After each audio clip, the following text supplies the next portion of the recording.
Okay, so I've got this head off this Jeep, and it's late at night right now. It's about midnight or something. I got this thing off earlier today, but I kind of set it aside. My neighbor was nice enough to come over and lift it off there for me. But I wanted to go over a couple of things and show you exactly what happened on this this engine. For those who don't know what a lifter is, this is the little jewel that went out right here, and what happens is there's a little hole right here. See if you can see it. There's a little hole right here where oil goes in, and oil gets underneath this plunger right here, and it hydraulics the valve up and down, so you don't have to make adjustments on your lifter, because it's done hydraulically. The adjustment is a hydraulic adjustment, so you just drop this in there. But the problem is when this plunger in here doesn't allow oil to get under it anymore. It'll actually stick, and it quits hydraulicking and begins to collapse. The spring in here begins to collapse. So that's what happened with this thing, and I ran some, like I said, some Reslone through it, and it worked for a while, but then it crapped out about 2 weeks ago and started clicking real bad. And the problem with that is when it starts clicking, when you hear that tap tap tap noise, what it is actually the rocker arm is actually hammering the retainer right here, the valve stem, where the retainer locks the spring in place. And as it's hammering, it can actually loosen this. Let's see, you can see a little better here. This thing weighs about 90 pounds, man. It's hard to manipulate it. It'll actually cause this retainer lock to fly out. And if that happens, then this valve is going to drop down into the engine and wreak havoc, and then you can just throw your engine away because it's done after that. So anyway, that's the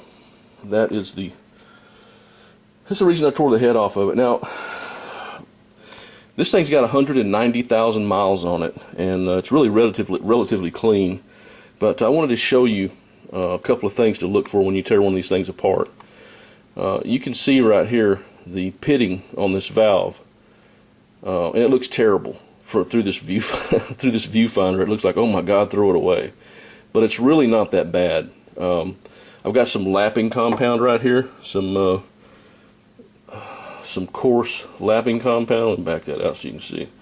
It's a valve lapping compound, and I've got some fine valve lapping compound, and I'm going to see if I can't lap this valve in to get rid of most of this pitting on this valve. And what causes this pitting a lot of times is whenever you hear your engine rattling, you hear this clatter. That's what's causing this this pitting on this valve seat. Okay, like I said, it looks terrible, but it's really not very deep at all. It looks like, oh my God, it's terrible. It's just pitted, it's just ruined. But no, it's really not. I think I can get most of that out of there and put it back in there to run like brand new again. I've actually done worse than that. So, a couple of things. For those of you that don't know anything about normally aspirated combustion engines, what you're looking at here is you're looking at the exhaust and intake ports right here.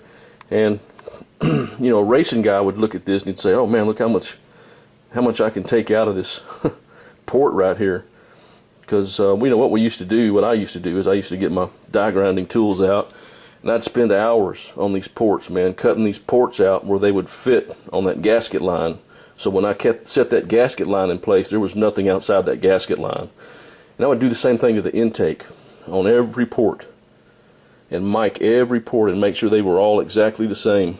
And it increases a lot of horsepower to do stuff like that, little things like that a lot of people don't even think about. But yeah, that's what the pros do. And I used to laugh at guys. I'd go out to the racetrack out there and I'd watch these guys at the drag strip, and they'd have these huge carburetors. They'd have two 1150, two 1200 Holley carburetors sitting on top of this 350 cubic inch engine, and just flooding the crap out of it, man.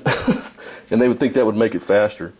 And I used to really laugh at those guys, because a lot of the problem with horsepower is getting the getting the exhaust gas out is at least as important as getting the fuel into the engine. That's why you see such a dramatic difference between normally aspirated engines and the influences we see on engines using turbochargers. So it's because they're getting the exhaust out of the engine, allowing a better flow of air-fuel mixture through the engine, and it increases the horsepower. So one of the things you want to look for on these jobs like this is also you want to look at the how the valve stem sits in the valve guide.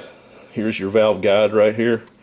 Okay, so we're going to put the valve back into the valve guide, and what you can do is you can look for how much play is in the valve stem by doing. There's absolutely none in this one. Like I said, I haven't taken them all off yet. I've just taken this one off because this was actually a little different color than the rest of them, so I wanted to see if there was a problem. But there's absolutely no play in the valve guide, so there's no reason to go in here and replace the valve guides, I'm hoping. So because if there is, I'm in trouble because I don't have the money to do that. So that's one of the things that you look for when you're doing one of these jobs. You know, another thing, you know, this thing is actually really clean, man. This, for 190,000 miles, this thing is really as clean as they get with that kind of mileage on them, on this thing.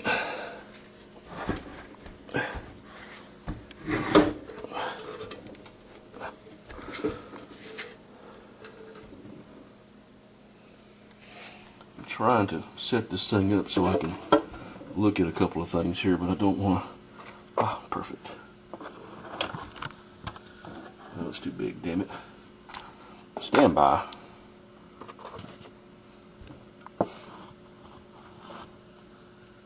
Okay, here we go.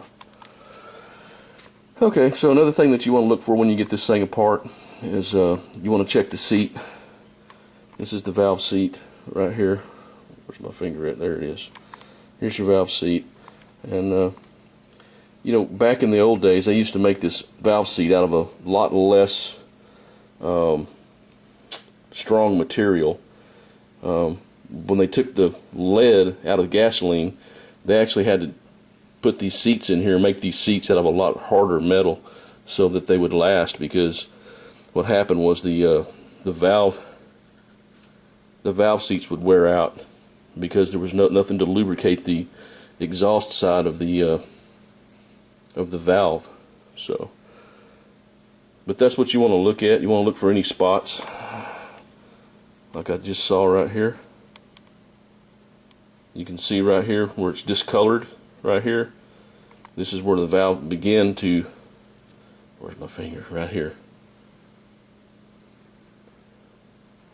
It looks like well, no, what that is just, that's just a reflection. That's all that is. You can see how shiny it is when I move my finger around there. That's because it's made out of a really hard nickel material, and it's extremely tough. So what I'm going to do is put that valve back in there and lap it in and see how it laps in. I think it's going to do just fine. Tell you what, I can show you exactly how I do this right quick. It's really, you know, a 5-year-old could do this if he could lift 90 pounds.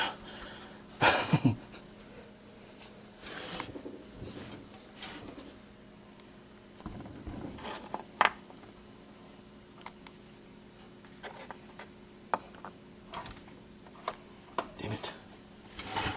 There we go. Okay, so we're just going to stick the valve back into the guide again, like so. Where's it at? Right here. Okay, and then we're going to take our coarse. We're going to take our coarse grinding material here.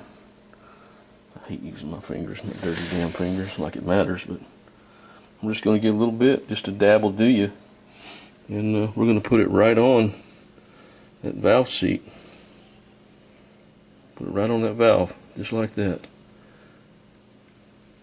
I'm going to stick it in there. Now, actually, what you can do is you can take some, if you're worried about jacking up that valve stem, because I'm going to grab onto it with my drill. But if you're worried about jacking up that valve stem, you can just take some tape. That's a good old piece of tape. You could even put a piece of rubber hose around this thing, and I don't know how well this tape's going to hold on here, but probably not very damn well.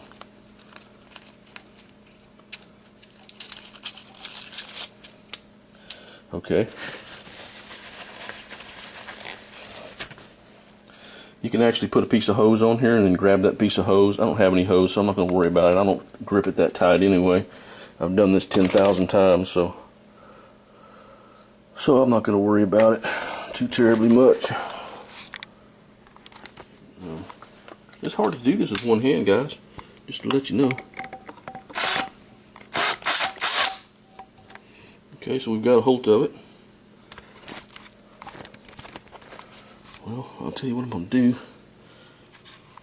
Basically, what you do is you just put that on there like that.